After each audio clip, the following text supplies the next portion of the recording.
Hello guys, कैसे हैं आप सब? आई होप सब बढ़िया ही होगा। सो आज का टॉपिक है हमारा लिस्ट।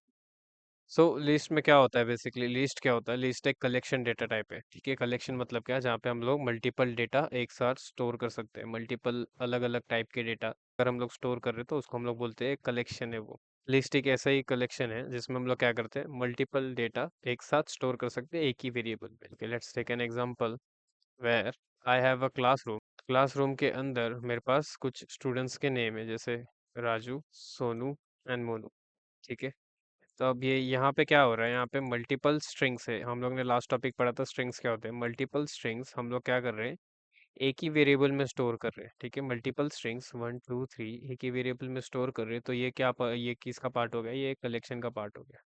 ठीक है, कलेक्शन मतलब जहाँ पे हम लोग मल्टीपल डेटा एक साथ एक ही वेरिएबल में स्टोर कर सकते हैं। ये जो लिस्ट होते हैं पाइथन में, ये हमेशा डिनोट कैसे होते हैं? ये स्क्वायर ब्रैकेट से डिनोट होते हैं। ठीक है, स्क्वायर ब्रैकेट में तुम्हें अगर तुमने एक सिंगल भी डेटा रखा है तो भी वो लिस्ट ही कंसीडर होगा। मल्टीपल डेटा रखा है तो भी वो लिस्ट ही कंसीडर होगा। एम्प्टी रखोगे तो भी वो लिस्ट ही कंसीडर होगा। ठीक है, तो लिस्ट को डिफाइन करने के लिए पाइथन ने क्या रखा है? स्क्वायर ब्रैकेट्स रखा है।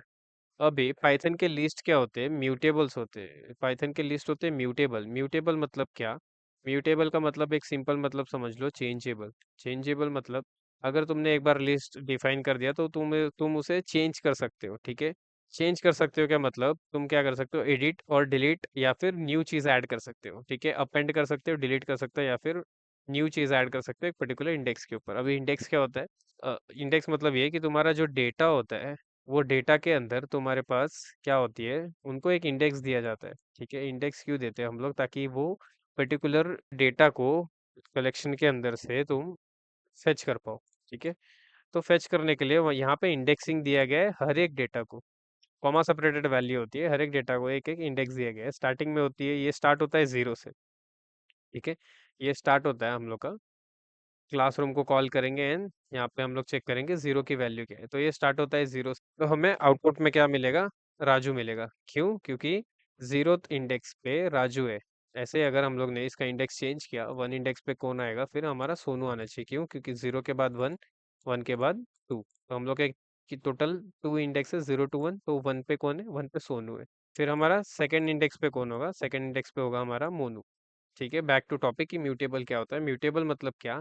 हम लोग ये लिस्ट को चेंज कर सकते हैं, इसमें नया एलिमेंट ऐड कर सकते हैं, पुराने एलिमेंट डिलीट कर सकते हैं। अगर एग्जांपल देखना है तो मुझे क्लासरूम में एक नया चीज़ ऐड करना है तो हम लोग अपेंड यूज़ करते हैं। अपेंड क्या करता है? अपेंड एक ऐसा फंक्शन है जो इसके अंदर चीज़ें अपेंड करता है। ठीक है, अपेंड करने का ये मतलब होता है कि मेरा एग्जिस्टिंग लिस्ट में एक नई चीज़ ऐड करनी है मुझे। ठीक है, एक नया स्टूडेंट ऐड हुआ है जिसका नाम है टिंकू। तो टिंकू ऐड हुआ है, तो टिंकू को ऐड करने के लिए हम लोग को क्या यूज़ करना पड़ेगा? अपेंड यूज़ करना पड़ेगा। ठीक है, अभी मैंने डॉट ऑपरेटर क्यों लगाया है? क्योंकि क्लासरूम मेरा क्या है? क्लासरूम मेरा एक ऑब्जेक्ट है और ये उसका एक मेथड है।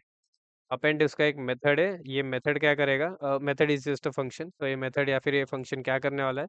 ये मेथड एक नया डेटा को अपेंड करेगा मेरे लिस्ट के अंदर। ठीक है, ये लिस्ट के अंदर एक नया डेटा अपेंड होगा। अभी जब भी हम लोग अपेंड करते हैं वो हमेशा लास्ट वाले इंडेक्स पे जाता है जो कि होता है -1।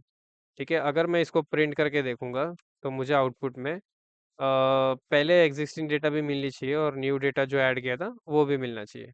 ठीक है, अभी रन किया हम लोग ने तो राजू, सोनू, मोनू एंड टिंकू भी ऐड हो गया है और टिंकू गया है लास्ट वाले इंडेक्स पे। ठीक है, लास्ट टाइम हम लोग ने लास्ट वाले वीडियो में देखा था इंडेक्सिंग क्या होती है, एक बार उसको देख लेना। तो हमेशा क्या होता है? -1 पे जाके ये ऐड होता है। ठीक है, ये होता है अपेंड। ठीक है, डिलीट करना रहेगा तो हम लोग क्लासरूम से एक डॉट पॉप कर सकते हैं। अभी बाय डिफॉल्ट पॉप किसको डिलीट करता है? बाय डिफॉल्ट जैसे अपेंड लास्ट को लास्ट में अपेंड करता है, वैसे पॉप क्या करेगा? लास्ट वाले आइटम को डिलीट करेगा। ठीक है, अभी इसका आउटपुट में क्या आने वाला है? जो आउटपुट यहाँ पे दिख रहा है वो ये आएगा। क्यों ऐसा आएगा? जो यहाँ पे दिख रहा है तुम्हें वही यहाँ पे भी क्यों दिख रहा है? क्योंकि हम लोग ने यहाँ पे ऐड किया और फिर हम लोग ने पॉप कर दिया। तो जो ऐड हुआ है वही पॉप हो गया और हम लोग ने जब प्रिंट किया तो हम लोग को एज इट इज ही मिला। क्यों? क्योंकि पाइथन कैसा है? इंटरप्रेटर है। पाइथन ऐसे ऐसे चलता है। ठीक है, लाइन बाय लाइन एग्जीक्यूशन करता है वो। ये लाइन पे आया, फिर ये लाइन पे आया, ये लाइन पे आया तो उसने ऐड किया, ये लाइन पे आया तो उसने वो जो एडेड हुआ था उसको डिलीट करके क्लासरूम को जब कॉल किए तो हम लोग को सारा आउटपुट मिल गया। ठीक है, एज इट इज मिला हम लोग को।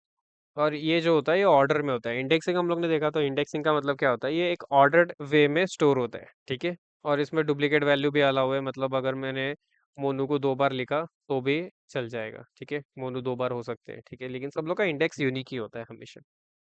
To find out the length we can use the length function, ठीक है, लेंथ फंक्शन क्या आउटपुट देगा अगर मैंने क्लासरूम पास किया तो ये मुझे आउटपुट में क्या देना चाहिए, आउटपुट में 0 1 2 3, ठीक है, ये इंडेक्स है 0 1 2 3, लेकिन एलिमेंट कितने हैं, 1 2 3 एंड 4, तो ये आउटपुट में क्या देना चाहिए, 4। Total number of elements is 4।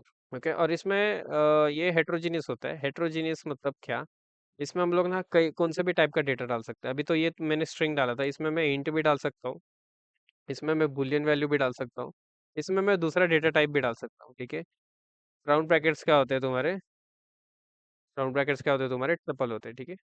Tuple भी स्टोर कर सकता हूँ मैं, एक बुलियन भी आ सकता है, एक इंटीजर वैल्यू और स्ट्रिंग वैल्यू भी आ सकती है इसमें, और भी जितने तुम्हारे पास डेटा टाइप है सब तुम इसके अंदर इंसर्ट कर सकते हो या फिर स्टोर कर सकते हो, ठीक है।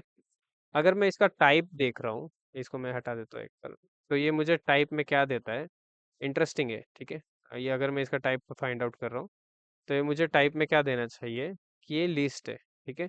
लेकिन ये मुझे क्या बताता है, ये क्लास लिस्ट है। क्लास लिस्ट का क्या मतलब, पाइथन में जो कलेक्शंस होते हैं वो एक क्लास होते हैं, ठीक है। पाइथन में जितने भी कलेक्शन है, जितने भी डेटा टाइप्स है, वो एक क्लास डिफाइन हुए हैं।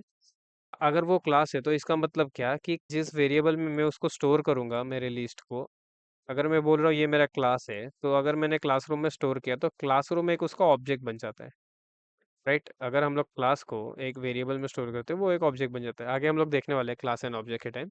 तो classroom will act as an object. Object क्या करता है, हम लोग का क्लास के अंदर की सारे मेथड को यूज कर सकता है। अभी हम लोग ने देखा था अपेंड कैसे यूज करना है, ठीक है।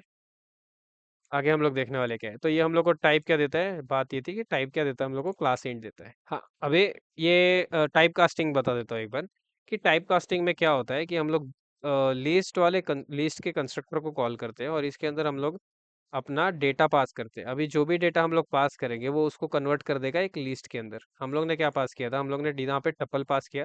टपल पास किया कैसे पता चला, ये देखो ये राउंड ब्रैकेट के अंदर है, ठीक है। ये राउंड ब्रैकेट, ये ब्लू ब्रैकेट जो है वो राउंड ब्रैकेट के अंदर हम लोग ने टपल दिया है। और ये हम लोग को आउटपुट में क्या रिटर्न कर रहा है, एक लिस्ट रिटर्न कर रहा है उसी डेटा के साथ, ठीक है। डेटा में कोई छेड़छाड़ी नहीं है, 1 2 3 4 डाला था, 1 2 3 4 आउटपुट में है। तो आज का टॉपिक खत्म करते हैं and will see you in the next video.